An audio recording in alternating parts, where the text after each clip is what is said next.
నమస్తే. ఇన్నాళ్ళు నన్ను సపోర్ట్ చేస్తూ, ఎంకరేజ్ చేస్తూ మీ ప్రేమని నాకు అందిస్తున్న ప్రతి ఒక్కరికి కృతజ్ఞతలు. అలాగే ఈ వీడియో కూడా ఖచ్చితంగా మీకు ఉపయోగపడుతుంది. లైక్, షేర్ అండ్ సబ్స్క్రైబ్ చేసి మీ సపోర్ట్‌ని నాకు అందించండి. అలాగే ఈ వీడియో పట్ల మీకున్న అభిప్రాయాన్ని కామెంట్ సెక్షన్‌లో కామెంట్ చేసి తెలియజేయండి. ఇప్పుడు వీడియోని చూద్దాం. నమస్తే. Welcome to our channel. నేను పద్మిని. ప్రస్తుతంతో పాటు ప్రముఖ ఆధ్యాత్మికవేత్త, ప్రముఖ న్యూమరాలజిస్ట్, లక్ష్మీ నరసింహస్వామి ఉపాసకురాలు శ్రీమతి స్రవంతి గారు మనతో పాటు ఉన్నారు. మాట్లాడదాం. అక్క నమస్తే అక్క. నమస్తే పద్మిని. అక్క ముందుగా మీకు మహా సుదర్శన జయంతి శుభాకాంక్షలు అక్క. మీ అందరికీ కూడా ఎంత ఫీల్ ఉంటుంది కదా సుదర్శన ఎనర్జీ. సుదర్శన అన్న పేరే అసలు చాలా వైబ్రెంట్ గా ఉంటుందని అనిపిస్తుంది. ఎవరు ఆ స్థితికారకుడు తప్ప ఎవరు దాన్ని మోపలేరు. అందుకే అగ్నిదేవుడు ఆయనకు మాత్రమే ప్రసాదించినటువంటి బహూకరించినటువంటి ఒక వైనం మనకు తెలిసిందే. అయితే ఆ సుదర్శనుడు జయంతి కాబట్టి, సుదర్శన జయంతి శుక్రవారంతో కూడి వస్తోంది కాబట్టి 4వ తారీఖు సుదర్శన జయంతి ఎట్లా వినియోగించుకోవచ్చు ఈ పవర్ఫుల్ డేని. అలాగే ఆ రోజునే వారాహి నవరాత్రులు కూడా పూర్తి అవుతున్నాయి కాబట్టి మరి ఎలా ఆ రోజున వినియోగించుకోవచ్చు మీ ద్వారా? తప్పకుండా చెప్తాను. నాకు చక్రం గురించి వినంగానే డైలాగ్ గుర్తుకొస్తుంది. 200 RPM తో తిరిగే సుదర్శన చక్రాన్ని నిలువరించగలిగేది ఎవరు అంటే ఆ శ్రీకృష్ణుడు, మహావిష్ణువు. 100%. ఆయన చేతిలో చూసినప్పుడు చాలా సంతోషం అనిపిస్తుంది అనమాట. మీరు లక్ష్మీనరసింహ స్వామిని కూడా చూసుకుంటే గనక సుదర్శన చక్రం ముందు ఉండి వెనకాల లక్ష్మీ నరసింహస్వామి ఉంటారు. చాలా అసలు పవర్ఫుల్ అన్నమాట. మనం ఏదైనా చేస్తే కూడా లక్ష్మీ నరసింహస్వామిది కళ్యాణం చేస్తే కూడా ముందు సుదర్శన హోమం చెయ్యాలి కంపల్సరీగా. చక్కగా ముగ్గు అది కూడా కలర్స్ వేస్తారు. చాలా బాగా వేస్తారు. మళ్ళీ చేసుకునే అదృష్టాన్ని ఇవ్వాలి స్వామి. ఎప్పుడు 2021 లో చేసాము, మళ్ళీ ఎప్పుడు చేసుకుంటామో చూడాలి స్వామిని. ఇంట్లో చేసుకోవచ్చు అక్క, ఎవరిళ్లలో వాళ్ళు తప్పకుండా కళ్యాణం చేసుకోవచ్చు. కొంత ఖర్చుతో కూడిన పని కొద్దిగా సుదర్శన హోమానికి. సుదర్శన హోమం, సుదర్శన హోమం చేసుకొని కళ్యాణం కూడా చేసుకోవచ్చు. అలాగే మీరు ఎవరైనా చేసుకోవాలి అనుకుంటే కాంటాక్ట్ చేయొచ్చు. మనం కూడా తప్పకుండా అరేంజ్ చేయొచ్చు. నాకు ఇష్టం కూడా అట్లా ఎవరైనా చేసుకుంటే అలా చెయ్యాలి, వాళ్ళ ఇంటికి వెళ్ళి చేయించాలని కూడా చాలా ఉంటుంది నాకు. అయితే స్వామిని మరి సుదర్శను ఎందుకు పూజించాలి అని అనుకుంటే గనక, మనం ఎక్కడికి వెళ్ళినా కూడా ఈ రోజుల్లో ఎవరి దగ్గరికి వెళ్ళినా మోసమే కనిపిస్తుంది అండి, అధర్మమే కనిపిస్తోంది మాకు అని బాధపడుతూ ఉంటాం మనం. అలాంటప్పుడు ధర్మమైన మార్గం మనకి దక్కాలి అని అనుకుంటే కనుక సుదర్శనుడిని పూజించడం అనేది చాలా ఇంపార్టెంట్. మీరు ఈ ఒక్కరోజు చేసుకున్న చాలు. సుదర్శనుడికి సంబంధించిన స్తోత్రం ఉంటుంది, మీరు చదువుతుంటే అర్థమైపోతుంది అనమాట. అంటే 12 సూర్యులు, ద్వాదశ ఆదిత్యులు ఉన్నారు కదా, వాళ్ళందరి వర్చస్సు కలిపితే సుదర్శన చక్రం వర్చస్సు ఉంటుంది. అంటే ఏంటి, ఎలాంటి చీకటినైనా సరే తొలగింపజేసి మనకి దారిని చూపిస్తుంది అని చెప్పి. అవునా?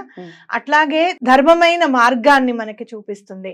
అధర్మం చేసే వ్యక్తుల్ని ఎవరిని కూడా మన దరికి కూడా రానివ్వదు అని. అలాగే సంసార భయం, ఏమిటో బాబో ఇవన్నీ ఇలా పెరిగిపోతున్నాయి, మనం అసలు ఎక్కడ చేస్తాం, ఈ పిల్లలకి పెళ్లిళ్ళు చేయగలుగుతామా, వీళ్ళ ఫీజులే కట్టగలుగుతామా అని భయం వేస్తుంటుంది. ఒక్కొక్కసారి చీకటి ఆవరించేస్తూ ఉంటుంది. అలాంటప్పుడు కూడా సుదర్శన్ పూజిస్తే గనక చాలా మంచిది. ఒక్కసారి మీరు తలుచుకుంటే చాలు, ఆయన విష్ణువు, ఆయనంతటా ఆయన ఏం రావక్కర్లా, చక్రాన్ని పంపిస్తే చాలు, పని అయిపోయినట్టే మనకి. అవునా కదా? శిశుపాలుడి పాప విముక్తి ఎలా జరిగిందో మనకు కూడా అలానే మంచి జరుగుతుంది అనేది గుర్తుపెట్టుకోవాలి. అట్లాగే మీరు ఇందాక చెప్పాను కదా సంసార భయం ఉండదు అని చెప్పాను. అలాగే మనకి ఎప్పుడైనా సరే అనారోగ్యం వచ్చినప్పుడు ఈ మరణ భయం అనేది కలుగుతూ ఉంటుంది. అవి కూడా తొలగిపోతాయి. ఇప్పుడు చాలా సోషల్ మీడియాలో మనం చూసేది ఏంటి అంటే పరువు తీసేయడం ప్రక్రియ. ఎవరికైనా కొంచెం మంది సబ్స్క్రైబర్స్ ఉన్నారు, వాళ్ళ వీడియోలు గనక పోతున్నాయి అని అంటే ముందు అసలు మా మాట వినండి, మేమే కరెక్ట్ గా చెప్తున్నాం, వాళ్ళ జోలికి పోకండి, అన్యాయం ఎదిరించడానికి మేమే ఉన్నామని చెప్పి బయలుదేరతారు అనమాట. అర్థమైందా?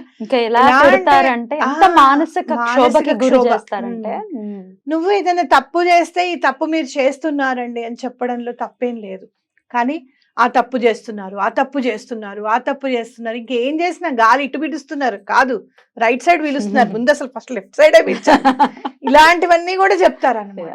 అలా మనిషిని ఎలా అంటే ఎప్పుడైనా సరే అవతల వాడు ఒక తప్పు చేస్తూ ఉంటే మనం ఏదన్నా చెప్తే ఆ తప్పుని సరిదిద్దుకునే విధంగా ఉండాలి. ఒక్కసారి చెప్తేనే అలా కాకుండా ఆ మనిషి అసలు చచ్చిపోయే స్థితికి తీసుకెళ్లిపోతారు అనమాట. కొంచెం వాడు ఏమైనా కొంచెం డల్గా ఉన్నాడు అనుకో, ఏ నిద్ర టాబ్లెట్ లో మింగేసి హాస్పిటల్ జాయిన్ అయిపోవాల్సిందే వాళ్ళు చూసి. ఇక అలా ఎప్పుడు చెప్పకూడదు. అలా అవునక్క. చెప్పమని ఏ ధర్మము చెప్పలేదు. అవును. అవునా కాదా? అవును. అంటే ఏంటి ఇక్కడ మరణ భయం అంటే ఏంటి? పరువు పోవడం. ఉమ్. పరువు పోతే కూడా దాని బదులు ఎక్కడన్నా నేను పోతే బాగుండను అని అనిపిస్తుంది చూసావా? అలాంటి పరిస్థితులు ఉంటాయి కూడా సుదర్శనుడికి దండం పెట్టుకుంటే చాలా మంచిది అని ఒకవేళ ఖచ్చితంగా చెప్పుకోవచ్చు. కరెక్ట్ అక్క. ఒకవేళ మనలో తప్పులుంటే ఆ తప్పుల్ని మనం కూడా సరిదిద్దుకునే అవకాశం ఉంటుంది. తప్పకుండా సరిదిద్దుకునే స్ఫురణంకి మనకి కలగజేస్తుంది, ఖచ్చితంగా కలగజేస్తుంది. అయ్యో నేను ఈ మిస్టేక్ చేస్తున్నానే అనేది తప్పకుండా మనకి స్ఫురణకు వచ్చేటట్టు చేస్తుంది. Right. తప్పకుండా. ఇంకోటి ఏంటి అని అంటే, ప్రత్యేకంగా మేమేం పూజలు చేయమండి, ఈ మధ్య ఇవన్నీ చూసి నువ్వు యూట్యూబ్ చూసి మొదలెట్టేస్తున్నావు, ఏంటి ఇది రోజు పూజలు చేసుకుంటే కూడా తప్పు పట్టే వాళ్ళు ఉన్నారు ఇండ్లలో. అలాంటప్పుడు మానసికంగా మీరు విష్ణుమూర్తి మీకు ఎక్కడైనా ఎక్కడ చూసినా ముందు సత్యనారాయణ స్వామి ఫోటో అయితే ఉంటుందిగా ఇంట్లో, ఖచ్చితంగా అవునా వెంకటేశ్వర కదా? స్వామి ఫోటో ఫోటో అయితే అయితే ఉంటుంది కదా. అందులో చూసైనా సరే సుదర్శనుడికి దండం పెట్టుకోండి. మీ ఇంట్లో అందరినీ ఆరోగ్యంగా ఉంచమని, దేదీప్యమానమైన స్ఫురణ జ్ఞానము ఇవ్వమని చెప్పి, ఏదైతే స్పీడ్ తో ఆయన తిరుగుతున్నాడో అలా చకచక అంత లేజినెస్ లేకుండా ఉంచమని చెప్పి, ఈ భయాలన్నీ తొలగింపజేయమని చెప్పి దండం పెట్టుకోండి. తప్పకుండా మీకు మంచి జరుగుతుంది.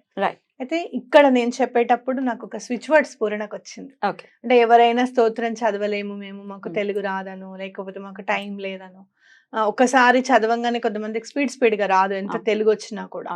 అలాంటప్పుడు మీరు సుదర్శనం నారసింహం స్విచ్ వర్డ్ చదువుకోండి. ఎన్నిసార్లు చదవమంట?